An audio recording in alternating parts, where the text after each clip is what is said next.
Di KBD itu ada namanya dolan ngajar. Nah di sana tuh kita kayak ngajar anak-anak yang sekolah di sana. Hai guys, ketemu lagi di channel kita, di Analistika Channel. Kembali lagi, kita pada kesempatan kali ini akan sharing, kita akan ngobrol santai, kita akan bincang-bincang bersama alumni lah, atau mahasiswa lah. Pokoknya kita akan berbagi informasi yang menarik seputar analisis kimia UI. Oke, pada kesempatan kali ini kita akan ngobrol tentang organisasi. Ya, organisasi. Jadi mahasiswa itu tidak bisa dipisahkan dari organisasi. Kesempatan kali ini kita akan kedatangan tamu mahasiswa bukan sudah bukan mahasiswa lagi, alumni analisis kimia 2017 yang sekaligus juga mantan kadep kerohanian di himpunan mahasiswa analisis kimia periode kemarin. Kita sekarang bersama Mbak Hilda Andini. Selamat siang Mbak Hilda. Siang. Sehat? Alhamdulillah sehat. Masih tetap ceria gitu ya? Iya. Alhamdulillah. Mbak Hilda, kita akan ngobrol santai aja ya? Iya. Ngobrol santai terkait dengan keorganisasian. Dan mahasiswa itu kan biasanya kalau enggak kuliah pulang, kuliah main kan kuliah organisasi juga kan. Kuliah rapat dan sebagainya. Kalau Mbak Hilda kemarin kan kalau nggak salah jabat sebagai kadep kerohanian ya di HMAK. Mungkin bisa di sharing gitu nggak? Di sharing pengalaman yang dialami Mbak Hilda di himpunan mahasiswa analisis kimia itu seperti apa? Mungkin ada suka dukanya, ada pengalaman yang berkesan dan sebagainya. Mungkin bisa di sharing nih ke teman-teman pemirsa semuanya. Mungkin ada adik tingkat, ada penonton yang lain. Mungkin pengen tahu nih pengalaman yang menarik di himpunan analisis kimia itu seperti apa gitu. Monggo, gimana? Kalau di analisis kimia sendiri itu di himpunan itu banyak banget pengalaman yang saya dapatkan. Terus dari misalnya suka dukanya ya. Kalau sukanya itu senang banget kalau kita udah bisa menyelenggarakan apa yang sudah kita buat di awal periode itu kan. Di awal periode kita bikin acara apa aja sih yang mau kita buat. Nah itu senang banget kalau semuanya terlaksana gitu. Terus dukanya itu kalau misalnya rapat, dan itu biasanya tuh kalau nggak ngaret ya banyak yang izin kayak gitu, jadi kayak nggak quorum. Iya, nggak quorum sama sekali. Kadang nggak quorum juga ya. Lebih keselnya tuh kalau udah pada ngaret sih gitu. Tapi kan ya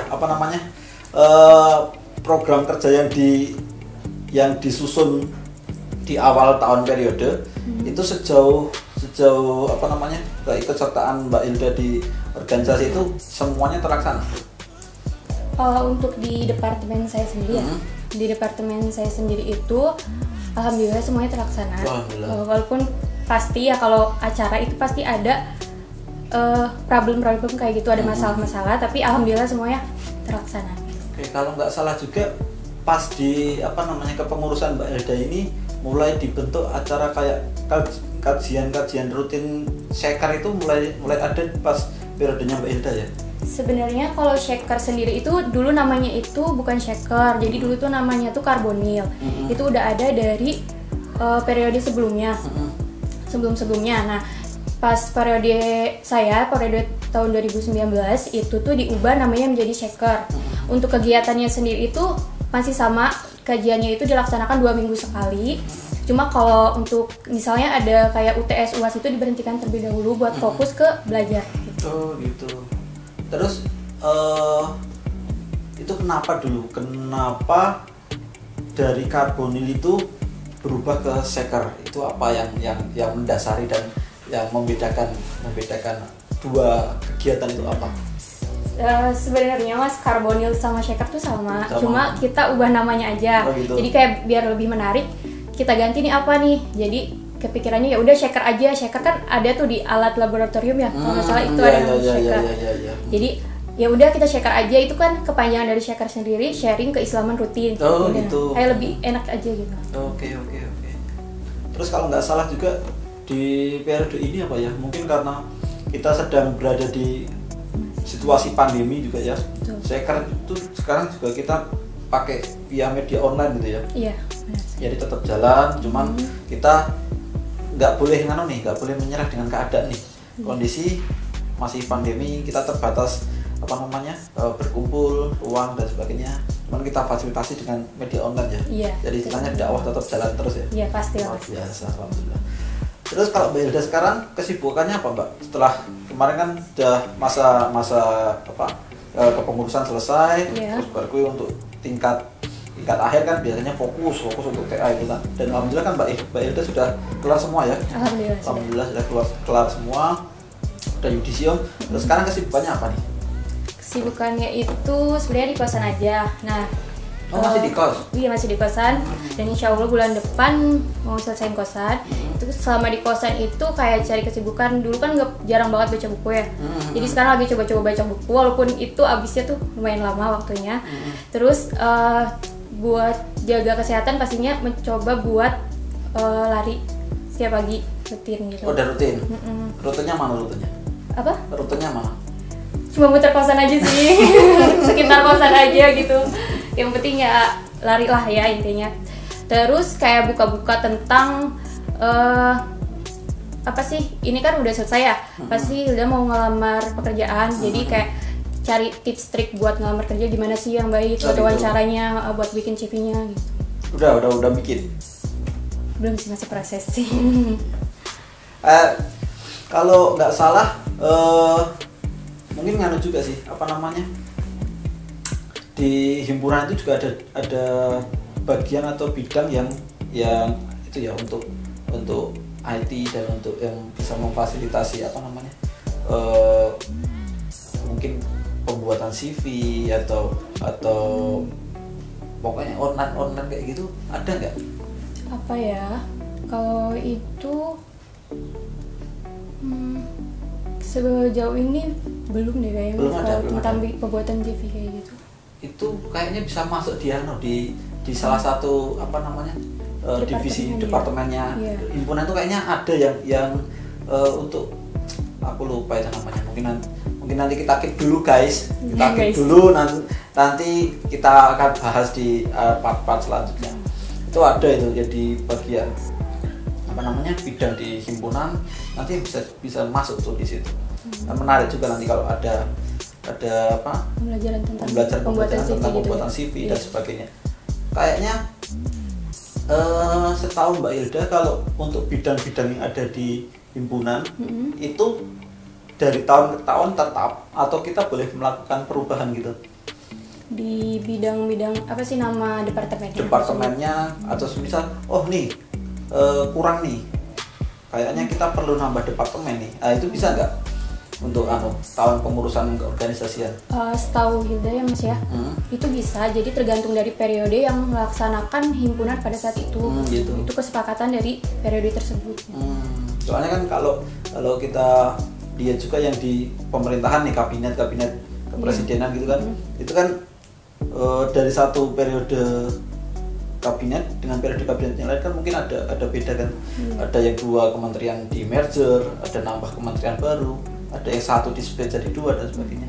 Oh, berarti di himpunan yang ada di lingkungan UI juga bisa bisa melakukan hal seperti itu ya? Bisa, tergantung dari periode tersebutnya Mas. Oke.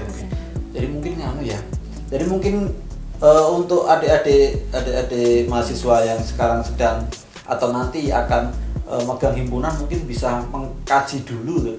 Kayaknya yang dibutuhkan mahasiswa itu apa aja sih departemen itu apa aja, itu mungkin bisa dikolek informasi terus nanti baru dipetakan untuk departemen-departemen yang dinaungi dalam himpunan mahasiswa gitu, mungkin gitu juga ya. Terus selain di himpunan lingkup kampus, Mbak Hilda ada pengalaman di himpunan atau organisasi di luar kampus nggak? Itu ada, Hilda ikut kepanitiaan sama komunitas bakti desa. Oh, KBD? Iya, betul sekali. Kalau nggak salah KBD itu isinya anak-analis semua ya? Kepengurusan periode Kemarin ya? kemarin itu. Kebanyakan analis mas. Oh, itu kenapa kok bisa kayak gitu? Jalur-jalan gitu kah? Yuk ikut. Mungkin Atau gimana? ya mungkin dari teman-teman analisnya juga pada ngajak kali ya mas Oh, ya. gitu Soalnya ya. kita juga masuknya nggak dari awal banget sih, pas baru tahun kemarin kalau nggak salah masuknya. Tapi emang waktu itu emang kayak diajak, ayo ikut KBD gini. Itu berarti lebih sifatnya ke komunitas saja atau udah organisasi gitu? Itu masih komunitas mas. Masih komunitas. Cuma ada struktur di dalamnya ya? Ada di strukturnya. Ada struktur. Iya. Dan itu di bawah wakil rektor langsung? Iya, di bawah rektor. Wakil rektor 3 kalau nggak salah ya? Wakil rektor 3 ya? Oke. Luar biasa. Dan itu programnya full disupport dari universitas? Pendanaan dan sebagainya? Iya, tapi ya kalau misalnya buat nambah-nambah ya kayak jualan-jualan gitu juga Oh, bisa gitu. mas, itu buat penambahan. Kalau misal dari univnya masih kurang gitu. Kalau sejauh ini yang kayaknya itu kan menarik tuh, KBD itu kan organisasi atau komunitas yang langsung terlibat dengan masyarakat gitu ya. Iya, betul. Kayaknya itu menarik juga untuk kita angkat. Kemarin pengalaman paling berkesan ketika ikut KBD itu apa ya? Pengalaman paling berkesan itu karena D3 itu kan nggak ada KKN ya mas ya. Oh Nah, iya. Di KBD itu ada namanya dolan ngajar. Nah di sana tuh kita kayak ngajar anak-anak yang sekolah di sana. Itu kayak ya kayak kita mengabdi aja, habis ngajar terus kayak kita berbaur sama masyarakatnya. Itu ya kayak iya. seru aja gitu, jadi pengalaman tersendiri. Apalagi kan adik-adiknya tuh lucu-lucu banget gitu. Itu di mana kemarin anunya? Kegiatannya di desa atau di daerah mana? Di desa kemarin itu terakhir itu di desa apa mas ya? Lupa. Di daerah mana? Daerah Mas Jawa Tengah nih kayaknya. Jawa Tengah. Tapi memang pelosok ya? Iya pelosok banget. Oh, Masuk luar ke biasa. dalam. Luar biasa. Soalnya kalau KKN sekarang kan cenderungnya sudah ke daerah maju gitu ya. Kemana aja aku kedatangan KKN dari kampus lain gitu. KKN-nya di desaku kan. Oh iya. Istilahnya desaku tuh ya desa maju, nggak desa tertinggal gitu kan. jadi KKN di desa situ ya istilahnya udah enak banget lah. Padahal dan KKN juga cuma 1 bulan. 1 bulan itu kan istilahnya kurang mengenal, kurang bisa berbaur dan sebagainya. Jadi kalau misal KKN harusnya memang biar langsung mengenal, langsung terjun ke daerah-daerah pelosok. Dan kalau pengalaman paling berkesan apa sejauh yang dialami Mbak Hilda, mungkin KBD aja lah, kita ngangkat KBD aja. Mungkin teman-teman juga banyak yang belum tahu nih komunitas Bakti Desa. Ada tuh di UI komunitas Bakti Desa.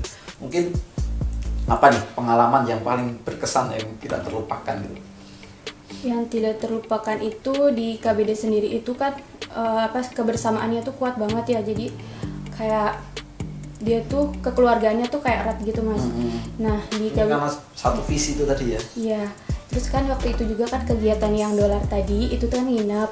Nah di dolar itu kayak kita tuh makan bareng-bareng, terus kita tidur juga bareng-bareng, ngemper semua gitu ya mas. Kayak itu kayak ikan-ikan iya gitu kayak ya. ikan gitu ya. Terus kayak saling membantu sama satu sama lain juga. Terus kayak kompak-kompak juga anaknya, enak diajak kerjasamanya sih mas. Ya, gitu. Terus bisa deket sama adik-adiknya, adik-adik yang kita ajar juga. Itu tuh kayak pengalaman paling berkesan juga. Jadi pas mau selesai dolar tuh ya mas ya, itu kayak apa sih, berat banget buat ninggalin adik-adiknya itu. Jadi kayak sedih banget gitu mas jadinya, gara-gara kayak udah seneng banget. Ternyata ada ya kondisi seperti ini gitu kan ya. Ada kondisi seperti ini yang mungkin akses pendidikannya aja susah kayak gitu kan. Kondisi perekonomian dan kondisi sosial masyarakatnya juga susah gitu kan. Ternyata ada gitu kan ya.